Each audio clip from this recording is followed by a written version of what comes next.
नमस्कार, मैं हूं आपके साथ सोनिया चौहान। खास खबर में आप सभी का स्वागत है। लोकसभा चुनाव को लेकर सभी पार्टियों की तैयारी जोरों शोरों से चल रही है। एक तरफ जीत के लिए बीजेपी ने सभी सीटों पर उम्मीदवारों का ऐलान कर दिया है, वहीं विपक्षी पार्टियों का अभी उम्मीदवारों के नाम पर ही पेच फंसा हुआ है। निर्वाचन आयोग ने लोकसभा चुनाव 2024 के तारीखों का ऐलान कर दिया। इस बार मतदान 7 चरणों में कराया जाएगा। वहीं रिजल्ट 4 जून को घोषित किए जाएंगे और ऐसे में 543 सीटों के लिए 19 अप्रैल, 26 अप्रैल, 7 मई, 13 मई, 20 मई, 25 मई और 1 जून को मतदान होगा। 19 अप्रैल को पहले चरण में 102 सीट और 26 अप्रैल को दूसरे चरण में 89 सीट और 7 मई को तीसरे चरण में 94 सीट, 13 मई को चौथे चरण में 96 सीट, 20 मई को पांचवें चरण में 49 सीट और 25 मई को छठे चरण में 57 सीट और 1 जून को सातवें आखिरी चरण में 57 सीटों की वोटिंग होगी। और दूसरी तरफ कांग्रेस बीजेपी के 400 पार के नारे को महज एक जुमला बता रही है और कह रही है कि 10 साल भारतीय इतिहास में काले अध्ययन के रूप में जाने जाएंगे। और साथ ही इसी बीच जेजेपी ने भिवानी महेंद्रगढ़ से अपने उम्मीदवार का ऐलान कर दिया और वहीं बीते दिन कांग्रेस से जेजेपी में शामिल हुए राव बहादुर सिंह को मैदान में उतारा और इनेलो के लिए अभय चौटाला ने बीजेपी पर जात पात के नाम पर माहौल खराब करने की कोशिश का आरोप लगाया है। और ऐसे में देखने वाली बात यह होगी कि इस रेस में कौन जनता को लुभा पाता है या सत्ता में काबिज हो पाता है।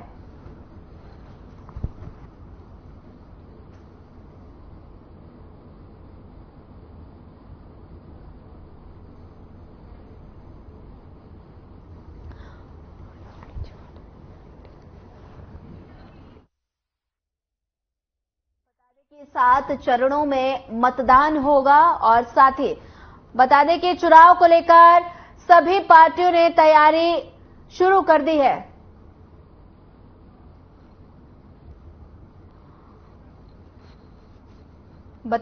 बता दें कि बीजेपी पर जात पात के नाम पर माहौल खराब करने की कोशिश का आरोप लगाया है। ऐसे में देखने वाली ये बात होगी कि इस रेस में कौन जनता को लुभा पाता है और कौन सत्ता में काबिज हो पाता है।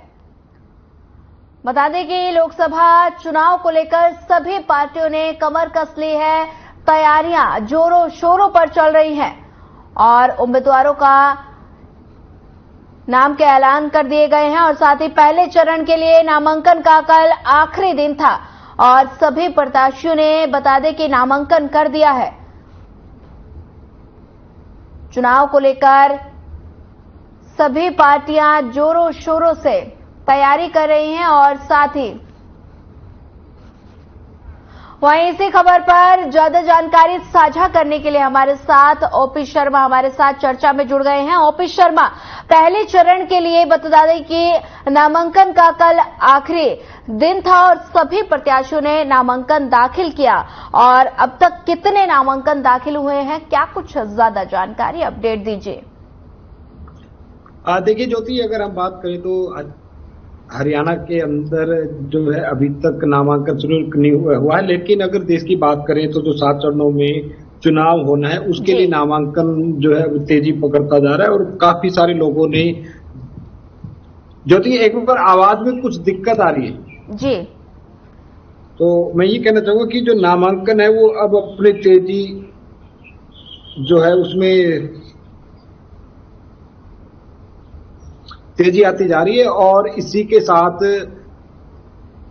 जो पार्टियां हैं उन्होंने भी जो अपने स्टार प्रचारकों की जो है वो कहीं ना कहीं लिस्ट जारी करनी शुरू कर दी है जी। तो अब बहरहाल देखना है कि जैसे जैसे चुनाव होंगे और सभी सीटों के ऊपर जैसे जैसे प्रत्याशियों की घोषणा की जाएगी उसी के हिसाब से जो है वो कहीं ना कहीं जो है मुकाबला देखने को मिलेगा।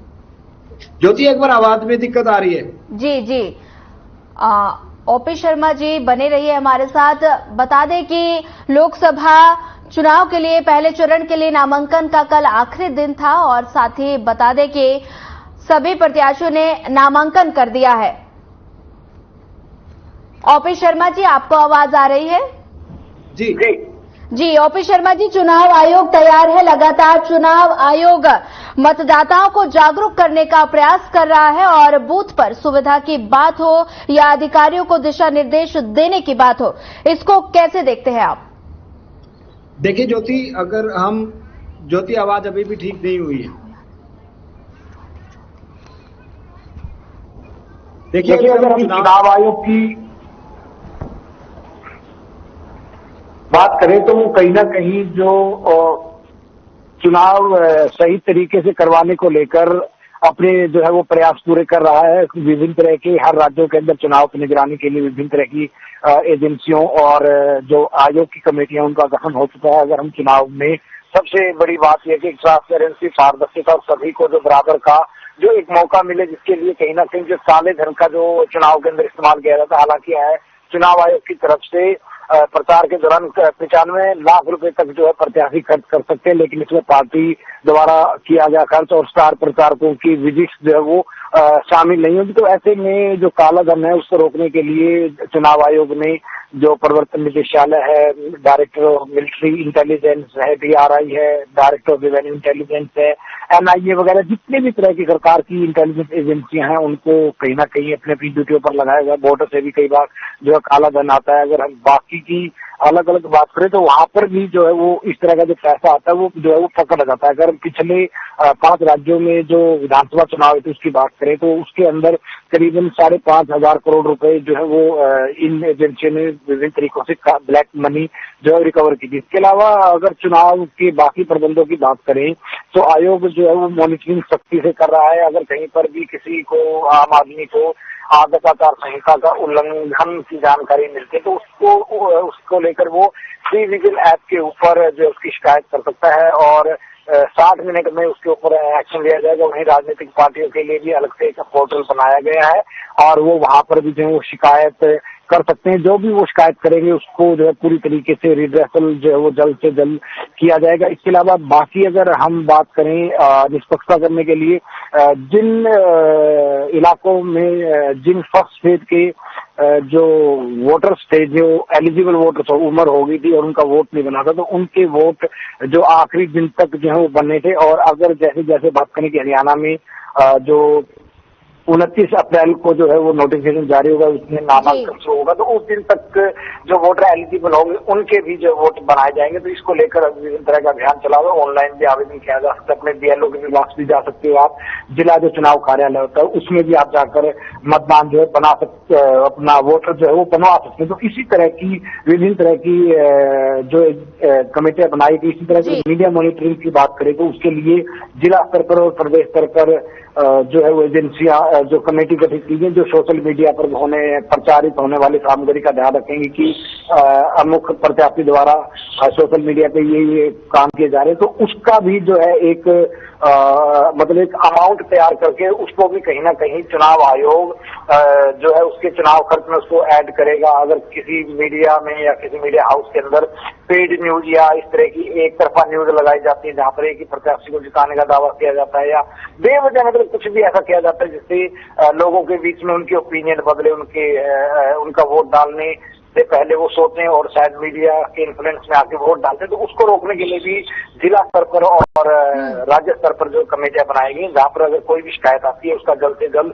रिड्रेसल किया जाएगा। और इस तरह की पेड न्यूज के खिलाफ जो मीडिया हाउसेज हैं उनको भी जो है वो सख्त निर्देश जारी करने की पावर भी चुनाव आयोग के पास है। और अगर कोई भी ज्यादा ही कोई सामग्री सोशल मीडिया को आपत्तिजनक लगती है तो संबंधित जो अथॉरिटी है उसको बोलकर उस सामग्री को जो भी मैटर है उसको हटवाया जा सकता है। तो इस तरह के तमाम तरह के प्रयास जो है चुनाव आयोग एक निष्पक्ष और पारदर्शी चुनाव करवाने के लिए कर रहा है। जहां तक इस वक्त अगर हम बाकी राज्यों में चुनाव के लिए नोटिफिकेशन जारी नहीं हुआ है दूसरे चरण का, वहां पर अगर हम बात करें तो बूथ लेवल के बूथ स्तर के ऊपर भी मैनेजमेंट चल रहा है। पुलिस के जो आला अधिकारी हैं राज्य स्तर से लेकर जिला स्तर तक के और फिर हल्का स्तर तक के SHO तक के अधिकारी हैं, उनकी अध्यक्षता में जो हर जिले के अंदर, हर प्रदेश के अंदर जो भी sensitive, super sensitive, hyper sensitive जो भी बूथ हैं उनकी पहचान की जा रही है और उनके ऊपर कितना जो सुरक्षा बल जो है तैनात किया जाना चाहिए। क्योंकि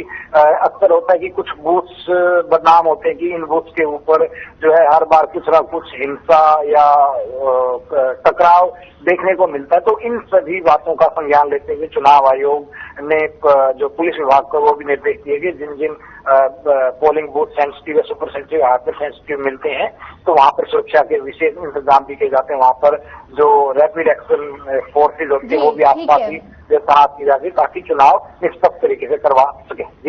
जी ओपी शर्मा बने रहिए हमारे साथ। रुक कर लेते हैं विनोद का, जहां हिसार से हमारे संवाददाता चर्चा में हमारे साथ जुड़ गए हैं। विनोद, आज दूसरे चरण के चुनाव के लिए अधिसूचना जारी होगी। 4 अप्रैल तक दूसरे चरण के लोग नामांकन भर सकते हैं या अधिसूचना जारी होने का अनुमान?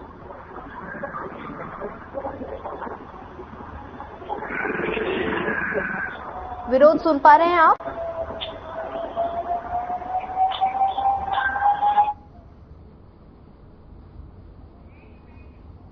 चलिए, तकनीकी खामी के कारण संपर्क टूट गया है। निर्वाचन आयोग ने लोकसभा चुनाव 2024 का ऐलान कर दिया है और इस बार मतदान 7 चरणों में कराया जाएगा। वहीं रिजल्ट 4 जून को घोषित होंगे। ऐसे में 543 सीटों के लिए 19 अप्रैल, 26 अप्रैल, 7 मई, 13 मई, 20 मई, 25 मई और 1 जून को मतदान होगा। और 19 अप्रैल को पहले चरण में 102 सीट, 26 अप्रैल को दूसरे चरण में 89 सीट और 7 मई को तीसरे चरण में 94 सीट, 13 मई को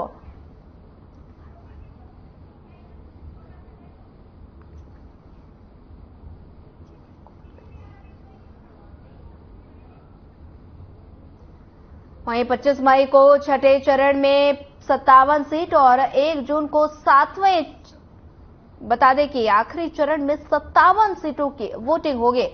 वहीं बता दें कि कांग्रेस अब बीजेपी के 400 पार के नारे को महज एक जुमला बता रही है और कह रही है 10 साल भारतीय इतिहास में काले अध्याय के रूप में जाने जाएंगे। लेकिन इस बीच जेजेपी ने भिवानी महेंद्रगढ़ से अपने उम्मीदवारों का ऐलान कर दिया है। वहीं चलिए एक बार फिर रुक कर लेते हैं। ओपी शर्मा हमारे साथ लगातार बने हुए हैं। ओपी शर्मा, बता दें कि कई राज्यों में कांग्रेस के नेताओं का लोकसभा चुनाव से पहले दल बदलना और बीजेपी का बढ़ता कुनबा इस बार क्या जनता में अपना वोट परसेंट बढ़ा पाएगा?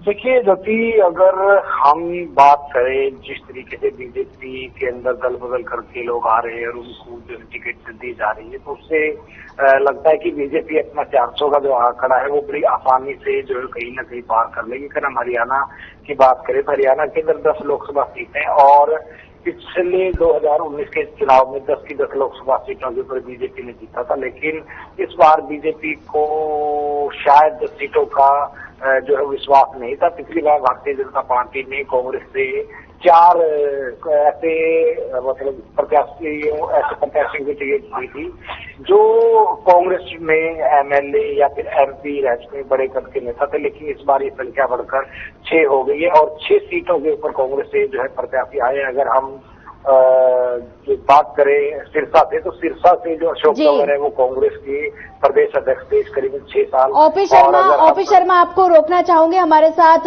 बीजेपी प्रवक्ता भूपेंद्र गहलावत हमारे साथ जुड़ गए हैं। भूपेंद्र गहलावत जी, चर्चा में आपका जुड़ने के लिए पहले तो आपका स्वागत है। और बीजेपी बता दें कि लोकसभा में 400 पार का नारे को लेकर चल रही है। क्या लगता है, रास्ता साफ है या कोई अड़चन आने वाली है?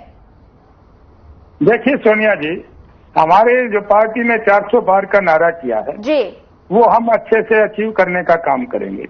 क्योंकि 9.5 साल से जब से आदरणीय नरेंद्र मोदी जी की सरकार भारतीय जनता पार्टी की उनके नेतृत्व में सरकार बनी है, पूरे देश में और प्रदेश में बहुत सारी कल्याणकारी योजनाएं हम लोग लेके आए। हमने जो वादे किए थे उनको पूरा करने का काम किया है और जो हमारे देश का मान सम्मान पूरी दुनिया में शिखर पर पहुंचने का काम हुआ है। चाहे किसी भी देश में हमारे आदरणीय नरेंद्र मोदी जी जाते हैं तो दूसरे राष्ट्रों के अध्यक्ष जो होते हैं हमारे नरेंद्र मोदी जी के पैर छू करके आशीर्वाद लेते हैं। कोई उनका ऑटोग्राफ लेता है, कोई उनके साथ सेल्फी लेने की कोशिश करता है। और किस तरह से जब रशिया और यूक्रेन का युद्ध हो रहा था और नाटो के देश भी, सारा यूरोपीय देश कंट्रियों के एफर्ट्स के बाद भी युद्ध नहीं रुका था, जब हमारे छात्र वहां फंसे हुए थे तो किस तरह से आदरणीय नरेंद्र मोदी जी के एक उस पर कॉरिडोर बनाकर हमारे छात्रों को निकालने का काम किया। हमारे देश के छात्र ही नहीं बल्कि पाकिस्तानी छात्र भी हमारा झंडा लेकर के वहां से सुरक्षित निकलने का काम हुआ। हमारी सरकार ने जो वादे किए, हमने देखिए 370 हटाने का वादा किया था, हमने 370 को हटाया। हमने राम मंदिर बनाने का वादा किया था, हमने राम मंदिर बनवाया। और देश में पहली बार आयुष्मान योजना के तहत जो भी गरीब लोग हैं उनको 5 लाख रुपए का इंश्योरेंस हमने फ्री में देने का काम किया। कुछ लोग ऐसी बातें करते हैं कि आदरणीय नरेंद्र मोदी जी ने 15 लाख देने की बात की थी, हमने तो 5 साल में 25 लाख रुपए देने की बात की है। हर साल 5 लाख रुपए का हम जो इंश्योरेंस दे रहे हैं वो उसको आप इसी बात की मानिए। और 80% जो गरीब लोग हैं, जो बीपीएल कार्ड से नीचे के लोग हैं, उनको हम 10 किलो राशन फ्री में दे रहे हैं। और हमने कितनी कल्याणकारी योजनाएं लागू की हैं, कितने नेशनल हाईवे बनाए हैं, रेलवे के कितनी कॉरिडोर बनाए हैं, कितने लोगों को हमने सरकारी नौकरी दी है। और हमने सबसे ज्यादा काम जो है वो बेरोजगारी दूर करने का काम किया है। स्टार्टअप कितने हुए हैं, उनमें आज दुनिया में दूसरे नंबर पर हमारा स्टार्टअप में हमारा देश है। और जो ये आदरणीय नरेंद्र मोदी जी की नीतियां हैं उनसे प्रभावित होकर पूरे देश की और प्रदेश की जनता भारतीय जनता पार्टी की तरफ आकर्षित हो रही है। और इसमें किसी को किस्म का कोई शक नहीं है। आज तो कांग्रेस पार्टी की तो टिकट लेने वाला ही नहीं है। मैं हरियाणा की बात करूं, इनके सारे कांग्रेस के नेता तो भाग गए, वो तो चुनाव नहीं लड़ना चाहते। चाहे शैलजा हो, चाहे भूपेंद्र सिंह हुड्डा हो, चाहे दीपेंद्र हुड्डा हो, वो तो सब कहते हैं कि हम चुनाव नहीं लड़ेंगे। जब ये चुनाव लड़ेंगे नहीं तो ये जीतेंगे कहां से। पूरे देश में हम 400 पार करेंगे और हरियाणा प्रदेश में 10 की 10 सीटें जीत करके आदरणीय नरेंद्र मोदी जी की झोली में डालने का काम हमारी पार्टी करेगी। जी, भूपेंद्र गहलावत जी बने रहिए हमारे साथ चर्चा में कांग्रेस प्रवक्ता कमल हांडा भी हमारे साथ जुड़ गई है। कमल हांडा जी, चर्चा में आपका जुड़ने के लिए आपका स्वागत है। बीजेपी 400 पार का दावा कर रही है और आपको क्या लगता है कि चुनावी ऊंट किस करवट बैठेगा या कांग्रेस पासा पलटने में कामयाब होगी? सोनिया जी, आपको नमस्कार। मैं सुन रही थी भूपेंद्र गहलावत जी को, जो कि मानसिक रूप से दिवालिया हो चुके हैं। झूठ बोल बोलकर इनको पता ही नहीं चलता, क्योंकि इनके अंदर जो सुबह सुबह व्हाट्सएप यूनिवर्सिटी का वो आ जाता है ना सिलेबस, ये उसी को रटा रटाया बोलने शुरू कर देते हैं। और मुझे शर्म आती है ऐसे लोगों पर। जयचंद हैं ये लोग जो देशद्रोह का काम कर रहे हैं, देशद्रोही का साथ देकर। पहली बात। दूसरी बात, ये जो कह रहे हैं यूक्रेन की बात जो कर रहे हैं, मैं अभी बता दूं, यूक्रेन में हमारे कुछ युवा भेजे गए और जिनको बंदूक पकड़नी नहीं आती उनको वहां भेज दिया। युद्ध किसने रुकवाया था? आपके वो क्या लगते हैं, आपके अंधभक्त हैं क्या यूक्रेन वाले या आपके रूस वाले जो आपका कहना मान लेंगे? 1 मिनट के लिए भी युद्ध नहीं रुका था। इनको बोले अपनी गलतफहमी दूर कर लें। दूसरी बात, चुनाव लड़ने के लिए हमारे पास कौन लोग नहीं है? किसने कहा? अरे 10 लोगों के नाम आपको मैं गिना दूं जो लड़ना नहीं चाहते। गौतम गंभीर ने मना कर दिया, डॉक्टर हर्षवर्धन ने मना कर दिया, नितिन पटेल ने मना कर दिया, जसवंत सिंह ने मना कर दिया, सनी देओल ने मना कर दिया। सैकड़ों नाम है। अब आपको उसके बारे में आपके तो लोग हम लड़ना ही नहीं चाहते हैं कि उनको आपकी कमेटियों का पता चल गया कि आप देश बर्बाद करने आए हैं। ताना आपने तो हिटलर को भी, जिसे कहते हिटलर को भी आपने शर्मसार कर दिया, जो काम आपके आका ने किए। आप 15 लाख आप खाते में देने की बात करते थे, 25 लाख आप कहते हैं इंश्योरेंस, झूठ। आयुष्मान की योजना भी झूठ। उसका कार्ड लेके जाइए आप प्राइवेट हॉस्पिटल में, सरकारी हॉस्पिटल में कोई एक्सपेक्ट नहीं करता कि सरकार पैसे नहीं देती। किसानों के साथ हमें कितना दुर्व्यवहार किया, कोई रोजगार आपने नहीं दिया। आप तो प्राइवेट, आप तो हर चीज का निजीकरण करते जा रहे हैं। आप तो सरकारी स्कूलों को भी बंद कर रहे हैं। हरियाणा में 5000 स्कूल आपने बंद किए और क्या उससे फायदा था? आपको सिर्फ प्राइवेटाइजेशन करनी है, बाकी आपको बॉन्ड जमा, आपको राशि मिलती रहे, बॉन्ड जोड़ो। अब तो खुल गया ना, डर रहे थे 30 जून तक का टाइम मांग रहे थे आपके आका। चुनाव से पहले हमारी छवियां खराब हो के हम भ्रष्ट हैं। भ्रष्टतम बॉन्ड जोड़ो पार्टी है आपकी। जनता शब्द उसमें से गायब है। जनता पार्टी नहीं है ये, अटल बिहारी वाजपेयी के समय की पार्टी थी, अब नहीं है। दूसरी बात, आपने कहा कि आपने नौकरियां दी। कच्ची नौकरियां क्या होता है और क्यों आपको एन चुनाव से पहले अपना नकारा मुख्यमंत्री बदलना पड़ा हरियाणा का? बताएंगे जरा मुझे। ये तो बहाना हो गया ना, आप ही के आका ने बदला ना केंद्र के, क्योंकि कुछ काम नहीं था, लोग बहुत नाराज थे। और अब नायब सैनिक क्या नीतियां बना ले। कल मैं एक मूर्ख प्रवक्ता को सुन रही थी इनके भाजपा के, जो लगातार बोलते रहते हैं मतलब बिना फुल स्टॉप कॉमा लगाए और कोई क्वेश्चन मार्क करे हुए, क्योंकि वो नीतियां अच्छी बना रहे हैं। अरे आचार संहिता लागू हो चुकी है, लेकिन विपक्ष के लिए आचार संहिता है। आप जो मर्जी बोलें। अभी एक महिला के लिए क्या बोला कि तेरा बाप कौन है? आप ही का नेता है ना, शर्म नहीं आती? बेटियों के आप दुश्मन, युवाओं के आप दुश्मन, किसानों के साथ आपने कितना दुर्व्यवहार किया, पहलवान बेटियों को आपने क्या कहते घसीटा, मारा पीटा, खेल कूद को आपने बचाया, तो आपने काम क्या किया मुझे ये जरा बताएंगे?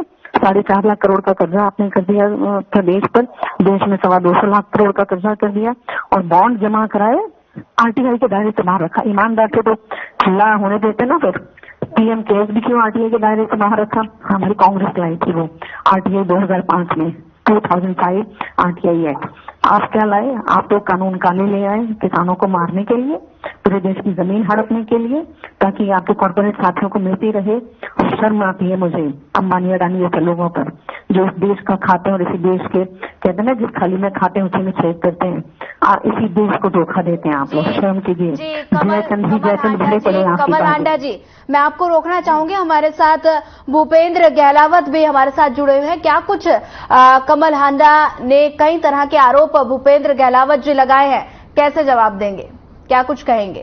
देखिए, मैं ये कहना चाहूंगा जी, ये कांग्रेस पार्टी में एक बीमारी हो गई। ये कांग्रेस पार्टी के प्रवक्ता 5 मिनट अगर बोलते हैं तो वो सारी हमारी पार्टी की बात करते, कांग्रेस की कोई बात नहीं करता। इन्होंने 60 साल में कितना देश को लूटा, क्या किया है, अपनी उपलब्धि नहीं बताते। मैं तो कल्याणकारी योजनाएं की हरियाणा में अगर बात करूं तो जो पेंशन की बात अब ये करते हैं, 9.5 साल भूपेंद्र सिंह हुड्डा की सरकार रही, मात्र 500 रुपए बढ़ाने का काम किया, और हमारी सरकार ने 9.5 साल में 2000 रुपए बढ़ाने का काम किया। इनके प्रशासन के समय में 1000 रुपए मिलते थे, हम 3000 रुपए देने का काम कर रहे हैं। किसान निधि योजना देने का हमने काम किया, और आयुष्मान योजना के तहत 5 लाख गरीब लोगों को कार्ड देने का काम किया। इनकी सरकारों में 1 रुपया भी नहीं होता था। और कितने इनके सारे नेता जमानत पर हैं, ये अपनी चोरी को नहीं बताएंगे। देखिए, मैं ये कहना चाहूंगा, जो राहुल जमानत पर है और सोनिया जी जमानत पर है, वो बीजेपी ने केस नहीं बनाए। जब मनमोहन सिंह जी देश के प्रधानमंत्री थे तब उन दोनों पर केस चले, और वो सारे कोर्टों में गए, उनकी जमानतें नहीं हुई और केस को उन्होंने रद्द कराने की बात की। तो माननीय सुप्रीम कोर्ट ने कहा ये सीरियस मैटर है, इसकी जांच होनी चाहिए। हरियाणा प्रदेश में आप देख लीजिए, इनके जो नेता है 6 केसेस में उनकी जमानत है, और वो एक भी बीजेपी ने केस नहीं करा रखा। मानेसर में जिन किसानों की जमीन को लूटने का काम इन लोगों ने किया, उन किसानों ने केस किया हुआ है। हमारा तो वैसे नाम लेते हैं, जो चोरी करेगा वो पकड़ा जाएगा। लेकिन एक बात स्पष्ट तौर पर हम कह देना चाहते हैं, हमारी सरकार चोरी नहीं करने देगी। ये नहीं है कि आप चोरी भी करो और आपको पकड़े भी ना। अरे भाई, ईडी सीबीआई अपना काम करती है, इन्वेस्टिगेशन एजेंसी अपना काम करती है, सरकार की कोई दखलंदाजी नहीं होती, और जो भी चोरी करेगा वो भूपेंद्र गहलावत जी, आपको रोकना चाहूंगे, हमारे साथ कमल हांडा कांग्रेस प्रवक्ता जुड़े हुए हैं। कमल हांडा जी, भूपेंद्र गहलावत का कहना है कि कांग्रेस देश को लूटने का काम किया है और सारे नेता जमानत पर हैं, क्या कुछ प्रतिक्रिया? देखिए, मैं सोनिया जी समझते हैं जिनका मेरा पूछा है, तो जगह जगह बात फैल रही है। तो जो इलेक्टोरल बॉन्ड की बात फैल रही है, जो 24 घंटे के अंदर सुप्रीम कोर्ट की फटकार लगने के बाद इनको डालने पड़े मजबूरी में। एसबीआई बीजेपी एसबीआई भाई भाई देश बेच कर खाई न लाई, तो इतना तो इन्होंने लूटा है। और 3 कानून तो थे लाए थे कि सारी की सारी जमीन आप बढ़ानी को दे सके देश की। शर्म नहीं आई आप क्या आपको? देश भक्त है या दोही है वो? मुझे ये जरा बता दीजिए। और मैं बता दूं, मनमोहन सिंह जी के बराबर कोई आपका केंद्र में कोई भी नहीं है कि उनके पास भी बैठ सके। वो उनके नाम पर ऑक्सफोर्ड यूनिवर्सिटी में स्कॉलरशिप चलती है, आपकी जानकारी के लिए बता दें। ठीक है, बाकी लूटा आपने, क्या बनाया आपने बताना जरा। रेल आपने बेच दी, तेल आपने बेच दिया, सब कुछ अडानी को दे दी। किसने दे दिया? क्यों दे दिया? ताकि आपको फंडिंग मिलती रहे। अभी ये जो अरविंद केजरीवाल को भी जो आपने गिरफ्तार किया, अरे ये आपके हरियाणा में किसी ने बात कर ली है, 5 लोग तो आपके कांग्रेस के हैं, आपके कौन से अपने प्रत्याशी हैं बताना जरा। सीएम बदल दिए आपने, प्रत्याशी भी बदल दिए आपने, अपने तो रखे नहीं। और हिमाचल में भी बड़ी भ्रष्टाचार चल रही है कि जो 6 एमएलए गए थे उन्हीं को टिकट मिल रही है बाकी। और आपके कैबिनेट मिनिस्टर मारकंडा जी ने रिजाइन कर दिया हिमाचल के जो थे, समझे आप। तो फैक्ट जान कर आया कि भाई यूं अज्ञानता से और बेवकूफी से ज्ञान मत बांटा कीजिए। लूटा आपने बता दीजिए कोई एक IIM बनाया हो, IIT बनाया हो, कोई हीरा कुंड जैसा, भाखड़ा नंगल जैसा डैम बनाया हो, PGIM जैसा कोई हॉस्पिटल बनाया हो, मेडिकल कॉलेजेस बनाए हो। आपने तो स्कूल बंद किए। गुजरात में 700 बच्चों पर एक टीचर, कितने शर्म की बात है। जरा कीवर्ड डालिए गूगल पर, artificial room with Windows and door, उसमें नरेंद्र मोदी जी बैठे नजर आएंगे आपके यहाँ का, जिनसे आपको तनख्वाह मिलती है, जो आप उनको डिफेंड करते हैं। थोड़ा देश का सोच दीजिए, देश बचेगा तो हम सब बचेंगे। आप भी देशद्रोही जयचंद है और आपकी पार्टी जयचंदों से भरी पड़ी है। हमने नहीं लूटा, हमने बनाया, राष्ट्र निर्माण किया। 1760 करोड़ का बजट था। कमल हांडा जी आपको रोकना चाहूंगी और हमारे साथ लगातार बीजेपी प्रवक्ता हमारे साथ जुड़े हुए हैं भूपेंद्र गहलावत जी। बता दें कि कई राज्यों में कांग्रेस के नेताओं का लोकसभा चुनाव से पहले दल बदलना और बीजेपी का बढ़ता कुनबा इस बार क्या जनता में अपना वोट परसेंट बढ़ा पाएगा? देखिए, मैं तो ये कहना चाहूंगा जी, हमारी पार्टी कांग्रेस पार्टी की तरह से नहीं है। कांग्रेस पार्टी आज एक डूबता हुआ जहाज है। कोई भी समझदार व्यक्ति डूबते हुए जहाज में सवार नहीं रहता, वो अपने बचाव के लिए कूद के और किनारे पे आता है। आज हमारी जो लोकप्रियता है, आदरणीय नरेंद्र मोदी जी की जो लोकप्रियता है, उससे प्रभावित होकर पूरे देश के लोग, चाहे वो राजनीतिक हो चाहे दूसरे उसके लोग हों, वो प्रभावित होकर सब भारतीय जनता पार्टी की तरफ आ रहे हैं। देखिए, हमारा जो हरियाणा में प्रतिशत था पिछली बार 58% था और पूरे देश में भी 50% से ऊपर हम लोग लेके जीते थे। अब की बार मैं आपको दावे के साथ कह सकता हूं कि हरियाणा प्रदेश में 2-3 सीटों पर इनकी जमानत जब्त होने से बच गई थी। हारे तो ये लाखों में थे, लेकिन जैसे सोनीपत था, रोहतक था, उनमें इनकी जमानतें जब्त होने से बच गई थी। अब की बार मैं दावे के साथ कह सकता हूं कि 10 की 10 सीटों पर इनकी जमानत जब्त कराएंगे और इनके चुनाव के बाद कांग्रेस पार्टी बिखर जाएगी। कांग्रेस पार्टी का कोई अस्तित्व हरियाणा प्रदेश में भी और देश में भी नहीं बचेगा। देखिए, आज इनके पास प्रधानमंत्री का उम्मीदवार कौन है? क्या ये राजकुमार सैनी को प्रधानमंत्री का उम्मीदवार बनाएंगे? आज राहुल गांधी और खड़गे, जिस आदमी ने 35-1 का नारा लगाकर हरियाणा प्रदेश को जलाने का काम किया था, आज खड़गे और राहुल उसके ऊपर हाथ करके उसका इस तरह से जी। भूपेंद्र गहलावत जी समय का अभाव है, थोड़ा सा आपको रोकना चाहूंगे। हमारे साथ लगातार हमारे संवाददाता ओपी शर्मा हमारे साथ बने हुए हैं। ओपी शर्मा जी, चुनाव आयोग जिस तरह से जागरूकता अभियान चला रहा है, क्या उससे वोट प्रतिशत में बढ़ोतरी मिलेगी? देखिए सोनिया, अगर बात करें, चुनाव आयोग हर बार कहीं ना कहीं जो प्रयास जरूर करता है कि कहीं ना कहीं जो है मत प्रतिशत बढ़ाए। आमतौर पर देश का जो मत प्रतिशत 72% के आसपास ही रहता है। ऐसे में कोशिश है कि हर बार मतदाताओं को बताया जाए। चुनाव आयोग जो है विभिन्न तरह की जो है प्रयास कर रहा है। जैसे अगर सेना में है तो वो प्रॉक्सी वोट डालने की उनके परिवार वालों को उनकी अनुमति दी। इसके अलावा चुनाव आयोग के लिए पोस्टल बैलेट की सर्विस है। इसके अलावा अगर आप कहीं बाहर के प्राइवेट सेक्टर में जॉब कर रहे हैं तो आप पोस्टल बैलेट के जरिए भी जो कहीं ना कहीं वोटिंग कर सकते हैं। तो इस तरह के जो है चुनाव आयोग अरेंजमेंट कर रहे हैं। लेकिन सबसे ज्यादा जरूरी है लोगों के मतदान करने की, उनको अपने वोट की पावर समझने की, कि उनके वोट से जो सत्ता बदल सकती है। अगर खुद लोग जागरूक होंगे तो शायद मुझे लगता है कि ज्यादा अच्छा रहेगा। जितना ज्यादा मतदान होगा, लोकतंत्र उतना ज्यादा ही फलेगा और फूलेगा। और ये विपक्षी दल जो एक दूसरे के दावा करते हैं, लोकतंत्र में इन्हीं दावों की ऊपर जो है वो जनता माहौल। जी ठीक है ओपी शर्मा जी, समय का अभाव है। ओपी शर्मा जी, समय का अभाव है। ज्यादा जानकारी साझा करने के लिए आपका धन्यवाद और सभी का चर्चा में जुड़ने के लिए आप सभी का धन्यवाद। बता दें कि लगातार लोकसभा चुनाव को लेकर सभी पार्टियां तैयारी जोरों शोरों से कर रही है और कल बता दें कि पहले चरण के लिए नामांकन कल दाखिल किया गया था और प्रत्याशियों ने नामांकन भी भरे हैं। वहीं फिलहाल इस बुलेटिन में इतना ही और ज्यादा खबरों के लिए बने रहिए हमारे साथ। नमस्कार।